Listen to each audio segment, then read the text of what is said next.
Well, today we're diving into a totally thrilling cellular rescue mission. We're looking at a fascinating story based on Sean M. Ferguson's recent article in Nature Cell Biology, which itself explores a really groundbreaking study by Lowe and colleagues. It details an entirely unexpected way our cells heal themselves when they're under immense pressure. We're going to uncover how the tiny organelles inside our cells don't just exist in their own little bubbles. They actually launch highly coordinated microscopic rescue operations when disaster strikes. Truly, it's a story of survival, teamwork, and some serious cellular ingenuity. Okay, let's take a quick look at our roadmap for today's microscopic drama. We'll start with the cellular stress problem, move into the mitochondrial rescue mission, break down the B-fission mechanism step by step, look at the actual proof of lysosome repair, see how organelles work together, and wrap up with the unanswered questions keeping biologists awake at night. All right, part 1, the cellular stress problem. Let's set the stage with our central crisis. What exactly happens when the cell's vital recycling centers break down? Imagine your cells are put under immense stress. We're talking about severe medical events. Think a heart attack, a stroke, or even incredibly intense oxygen-depleting exercise. In the study we're digging into, researchers replicated this exact scenario in the lab by subjecting cells to hypoxia, which is a severe lack of oxygen, followed by a rapid reoxygenation. This massive swing, it creates monumental cellular trauma, and the primary casualties in this microscopic disaster are often the lysosomes. Now, if you need a quick refresher, lysosomes are basically the waste management and recycling centers of the cell. They are literally filled with harsh acids and enzymes that digest waste, clear out toxic buildup, and keep the whole cellular environment clean. So when these vital structures get damaged and start leaking, well, it raises a massive biological question. How do they fix themselves? Because if they can't repair that damage, they just die, taking the entire cell down with them and causing widespread tissue damage. Which brings us to section 2, the mitochondrial rescue mission. Now that we have a full-blown cellular crisis, it's time to introduce the unlikely hero of our story. When researchers looked at these highly stressed cells under the microscope, they saw something that completely upended standard biology. They noticed these little buds forming on the surface of the damaged lysosomes. This introduces a newly proposed process called B-fission, or lysosome budding type fission. But what makes this so incredibly wild is where the help is coming from. The scientific community previously thought mitochondria, the famous powerhouses of the cell, really only worried about themselves, generating energy and managing their own life cycles. But this is an entirely new, almost altruistic model. It suggests that mitochondria actually step in to help their dying neighbors.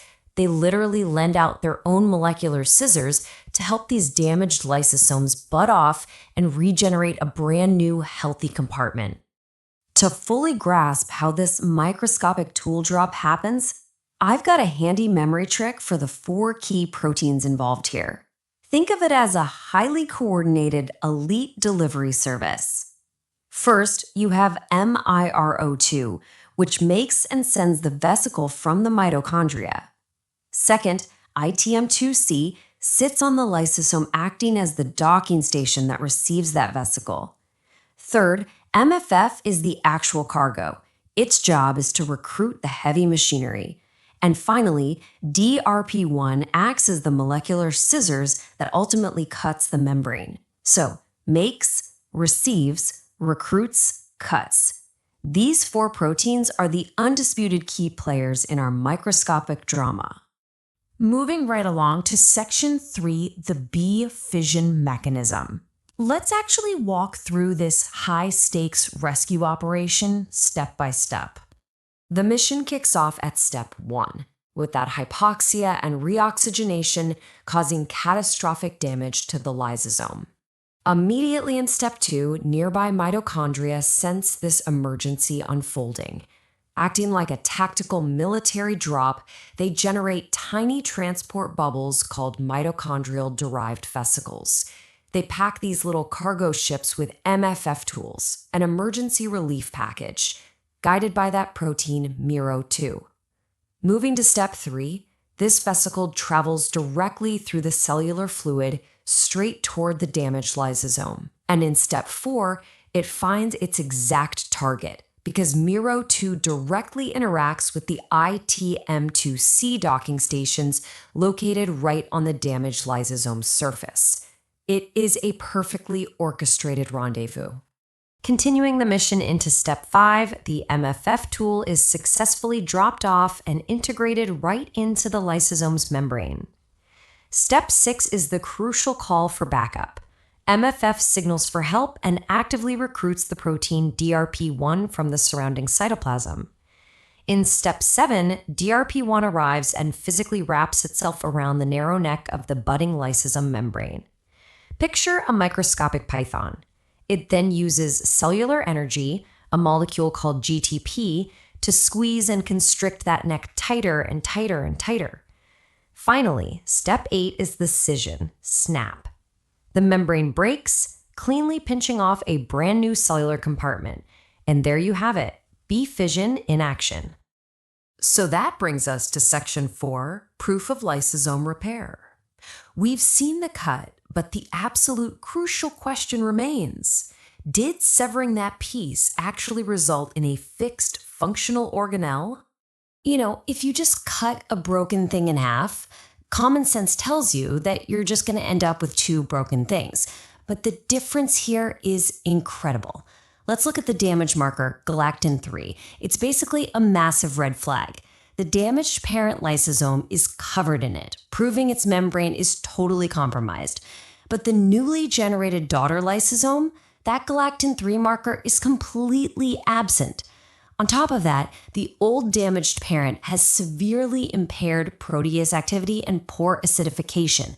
And without acid, it can't digest waste, meaning it's effectively poisoning the cell. But the new daughter lysosome successfully regains its crucial acidic properties and all its digestive functions. The data is clear. The new organelle isn't just a fragment, it's fully and functionally healed. But for this to be a true quality control pathway, there's a massive biological catch we need to talk about. There must be what scientists call asymmetric sorting. Think of it like moving out of a flooded house. You absolutely want to selectively pack up your good, dry furniture into the moving truck, which in this case is our new lysosome bud, while actively leaving the ruined, waterlogged junk behind in the old house. If the cell didn't do this, the new lysosome would be just as sick and toxic as the parent. The cell literally has to selectively pack all the functional enzymes and healthy membrane parts into the bud while actively segregating the damage.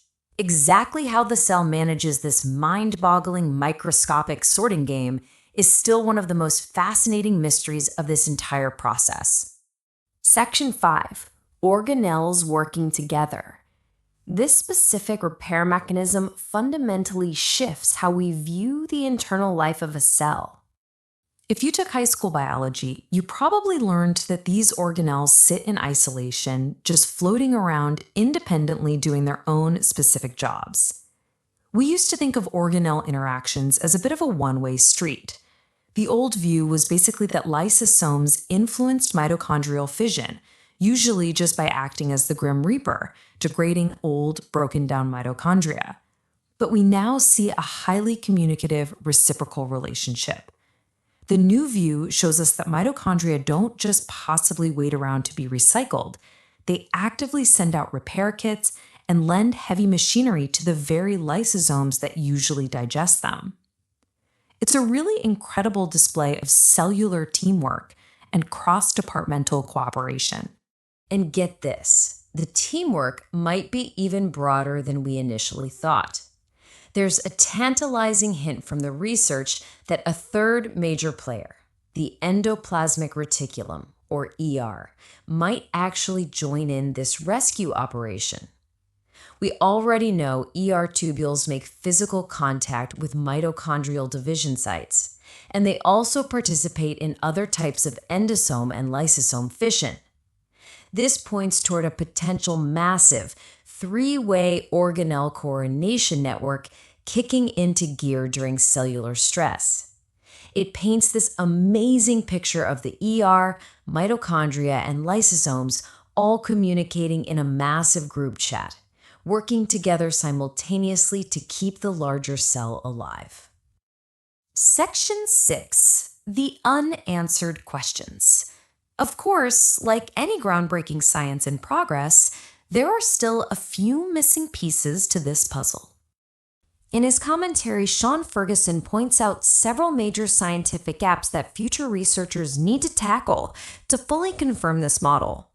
First, we need definitive biochemical proof that DRP1 physically performs that final cut, what biologists call Dynamin-level proof, meaning we literally need to catch the protein in the exact act of slicing the membrane. Second, as we discussed with that flooded house analogy, how does that asymmetric sorting actually work? Third, how does the MyRO2 ITM2C interaction guarantee the vesicle targets the exact right damaged spot, rather than just a healthy spot nearby? Fourth, is MFF the only way this happens, or does the cell have alternative backup pathways? And fifth, does this actually happen in vivo? Like in complex living tissues exposed to real-world trauma like strokes and heart attacks, rather than just isolated cells sitting in a petri dish?